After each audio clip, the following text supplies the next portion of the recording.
What y'all think? Should Erica have waited till Tom was pushing daisies?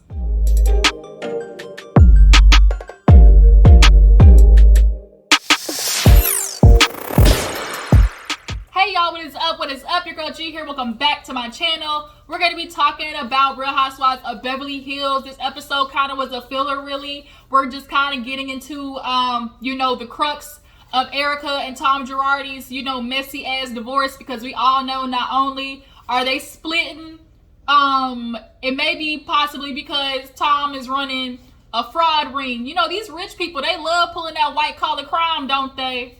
Hershey, what are you doing in here, child? What you want? I got another dog, y'all. Her name is Hershey. She is a chocolate lab.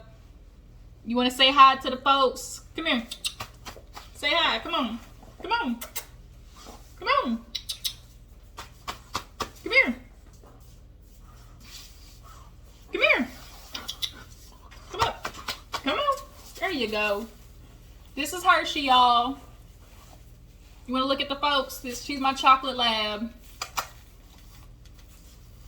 Say, look, say hi to the people. See? This is Hershey, y'all. She's been consoling me while my other one's gone. All right, ma'am, you can go back to sleep, okay? She like me. She love her sleep. She love her sleep. She will fall asleep anywhere, just not on my bed, okay? Go home. Go to your little pillow out there, okay? Thank you. So, y'all, that was Hershey. That's my little other one. But yeah, let's go ahead and get into Real Housewives of Beverly Hills.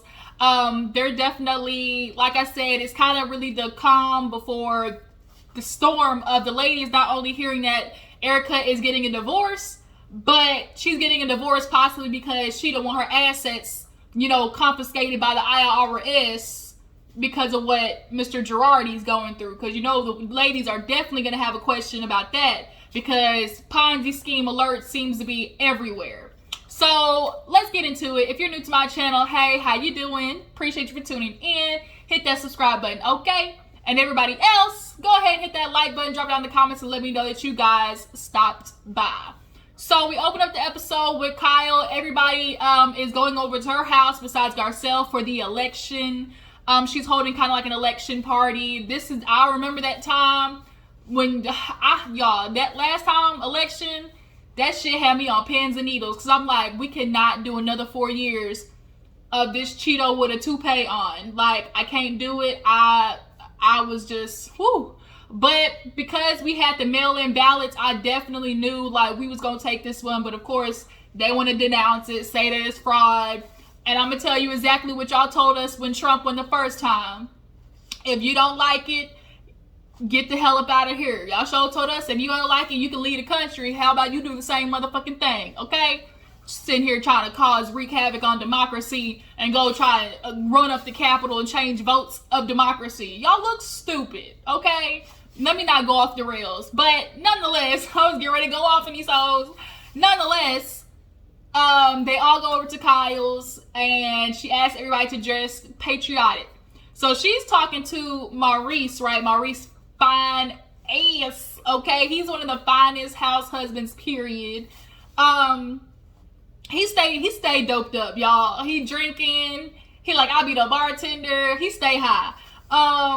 But she's like, oh my God, yeah, Dorit's coming over, and we kind of had an issue on the plane back. So basically, Dorit was talking to Crystal, and Kyle kind of was like, in the conversation, she wanted to say like a quick put a little 2 cents in. And Dorit's like, really, Kyle? You're interrupting again? Like, let me finish talking. And Kyle's like, I just wanted to say a little thing. And so it turned into this whole shebang all over again of Dorit feeling like Kyle never lets her get a word in. And Dorit is explaining this to PK the same time Kyle is talking to Mauricio, right? And PK basically just told Dorit, how about you do it to her and tell her to see how it feels. But on other hand, why you look like it's St. Patty's Day? She asked clearly for patriotic. When does green and plaid go for patriotic? The only holiday you look like you're celebrating is either 420, St. Patty's Day, or like April Fool's. Like, come on now. So she leaves. Everybody's heading over there. Sutton. Did Sutton come over first or Crystal? No, Crystal came over first for her husband, who's rich as fuck. He is the director of Lion King, all of that. So you know they got shmoney, okay? And we'll see later on in episode 2, Crystal definitely got the bag, literally and figuratively. But they come in, they get introduced and everything, super nice. Sutton comes in with her little dress. Dorit comes looking like a leprechaun at the end of the rainbow. Definitely can replace the leprechaun in the Lucky Charms box. And everybody shows up except Garcelle and Crystal. I love Kathy Hilton, y'all. Kathy Hilton, she is so funny. She definitely is more down to earth than you would think somebody of that, upper echelon would be. Like, she's not snooty. Like, she definitely is just like real chill, cool, funny. And I definitely appreciate that about her. So, they all go outside, eating their little accoutrements, eating their, appetizers and whatnot, and they're looking at the screen, and basically the screen says, that votes won't be done. Now, we all remember how that was. They had to vote 3, 4, 5, 6, 7, 8 times because these little assholes did not want to accept the fact that they lost. Okay, democracy won. Sorry. I don't know what to tell you. But Kyle decides to pull Dorit over to the side and was like, look, here we go again. Like, it seems like every time we're on a good streak, like something happens, and it's always based off the fact that I feel like you don't want me to say anything. And so Kyle's like, I just don't understand. She's like, I feel like we're in a good place, and that's what happened on the plane. Like, why does this keep happening? Dorit's like, it's just sometimes feel like you don't ever want me to talk. Like, what I say is not as important as you. And they did the flashbacks of, when Dorit was going at Sutton, I think, at the table, and Kyle wanted to say something. She was like, Kyle, let me finish speaking, please. And she's like, well, you're not saying anything. Like, I think Dorit definitely is a person who loves to hear herself talk.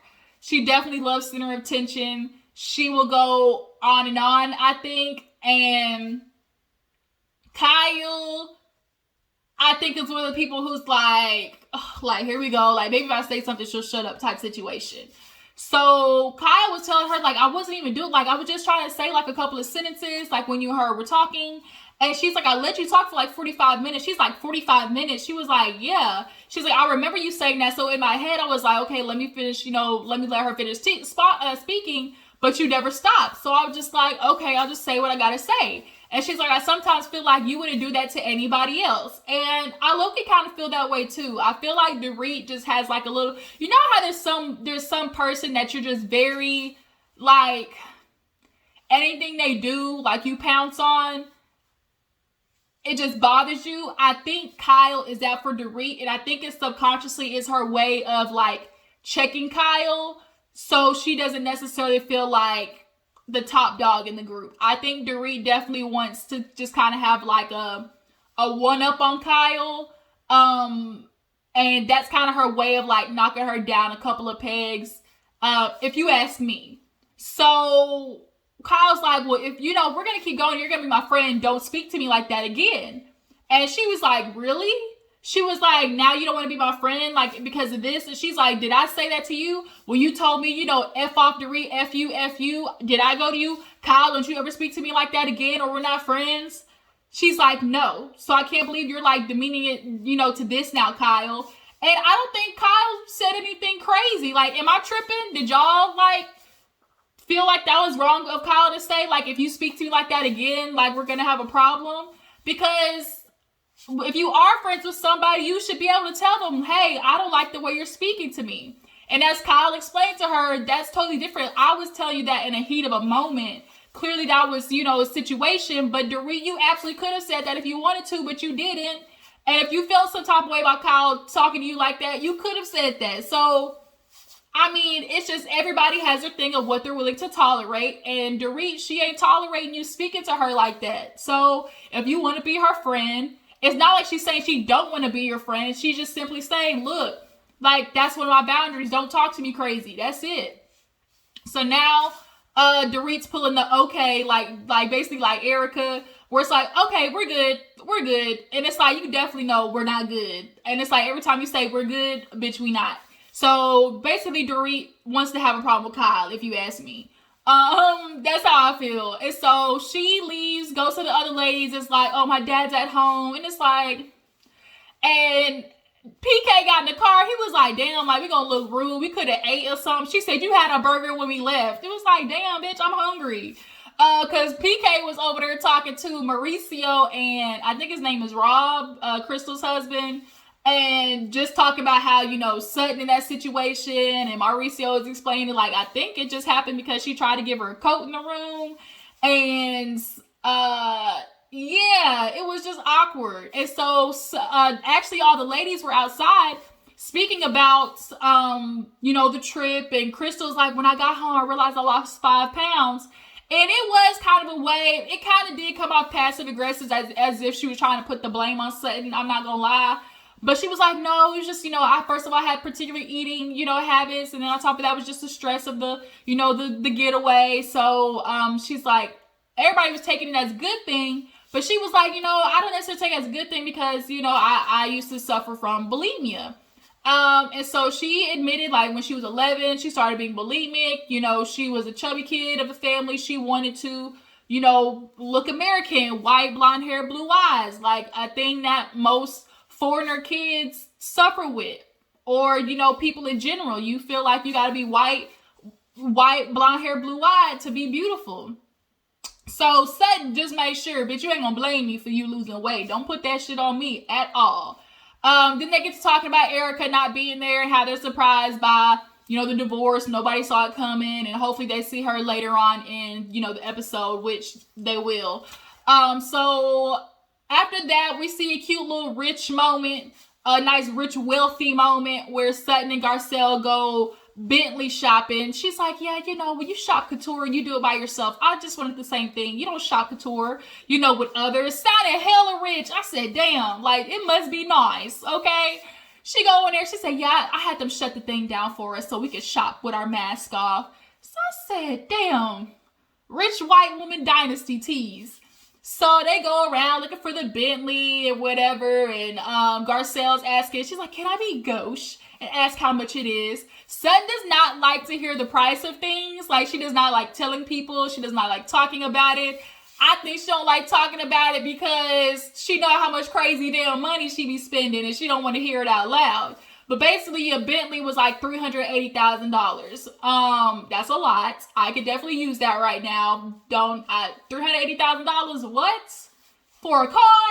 I will not. I'll pay off some shit here and pay my mama house off. I can do so many different things with $380,000.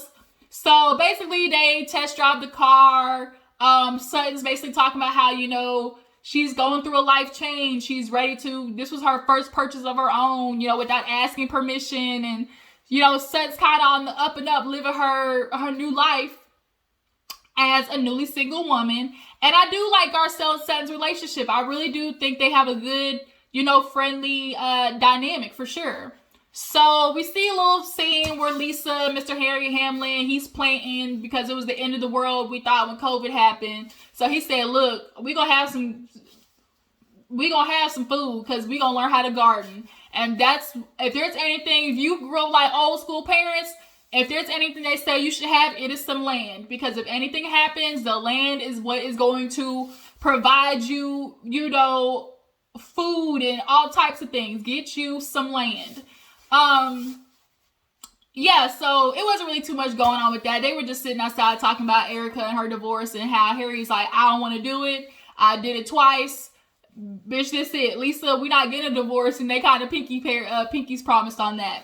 So Crystal's at her house with her badass kids, especially her daughter. You can tell that daughter is going to be a handful. But she's talking to her husband about Sutton. He was like, yeah, she was really nice. And you can tell that kind of annoyed Crystal. But she's like, yeah, my husband, he's just really forgiving. You know, he just is super nice, gives people the benefit of the doubt. Me, not so much. And so they just started talking. They started playing Mahjong. I want to learn how to play that. But basically the husband tells her he was surprised that, you know, to learn that she revealed to the ladies that, you know, she suffered from eating disorder.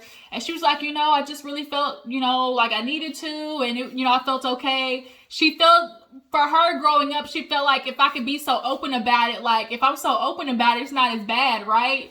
And she's like, I love food now. She's like, I just didn't want to admit that before, like me loving food. And so she's trying not to pass on, unhealthy, viewpoints, because her daughter would be like, Mom, your legs are so skinny. And she doesn't want her to learn that terminology and feel insecure.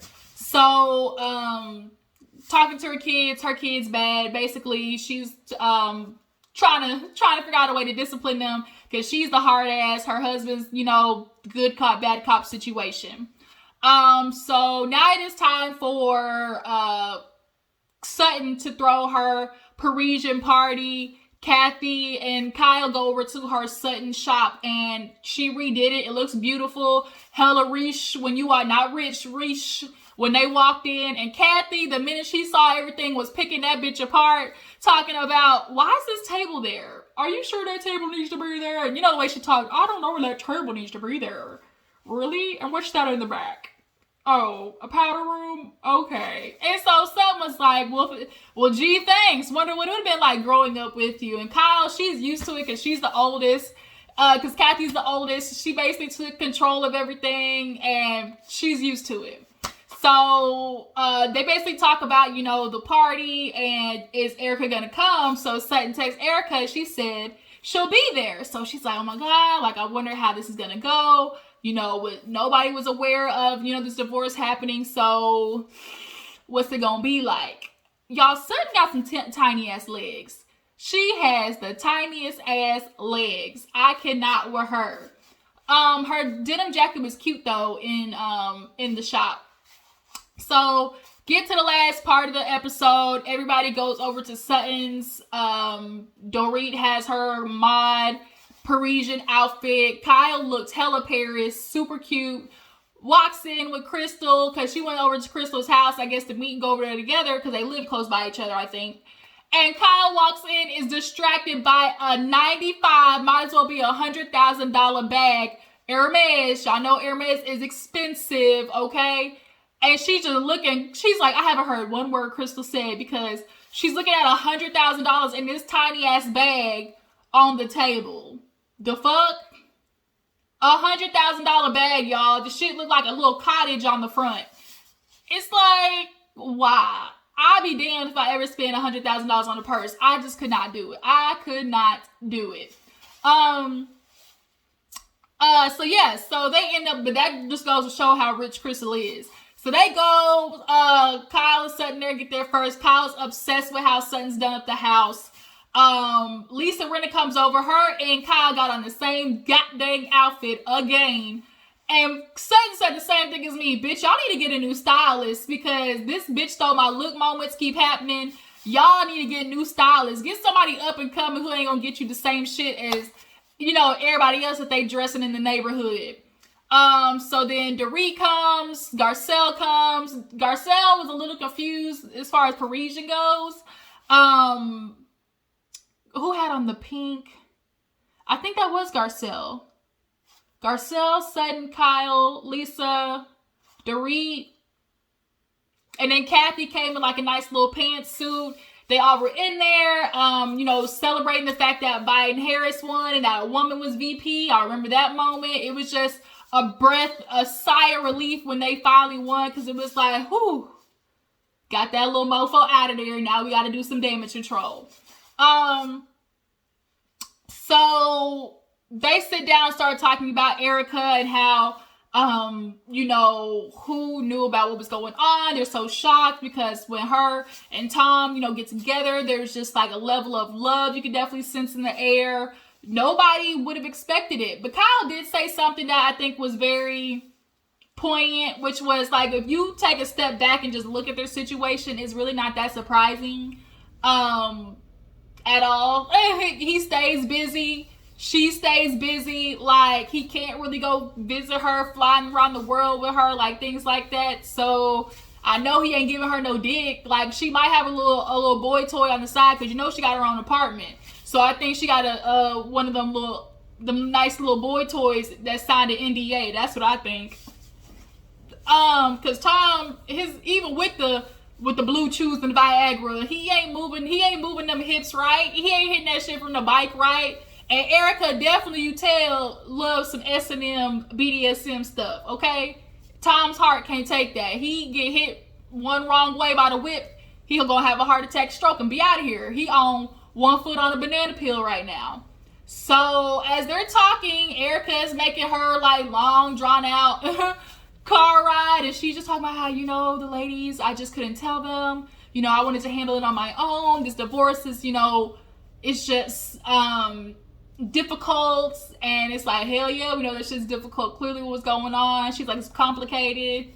She walks in, and the way she walked in and closed the door and just looked at the girls like, bitch, I'm ready for y'all's questions, like, was so funny. Y'all gotta rewind that shit back and see how she closed the door when she walked in. Like, she just walked in like real militant, just real elegant and militant. She walked in, she said boom, and then looked at the ladies, and it was like, oh shit, she ready for y'all questions. And that's kind of where the episode ended. First of all, can we talk about how, in the white neighborhoods, they keep their doors unlocked, nobody be knocking? Like, we don't do that here. I'm sorry, doors gonna be locked. We can't black houses, we gonna lock our doors. When you live in them rich neighborhoods, they stay unlocked. You just be walking in.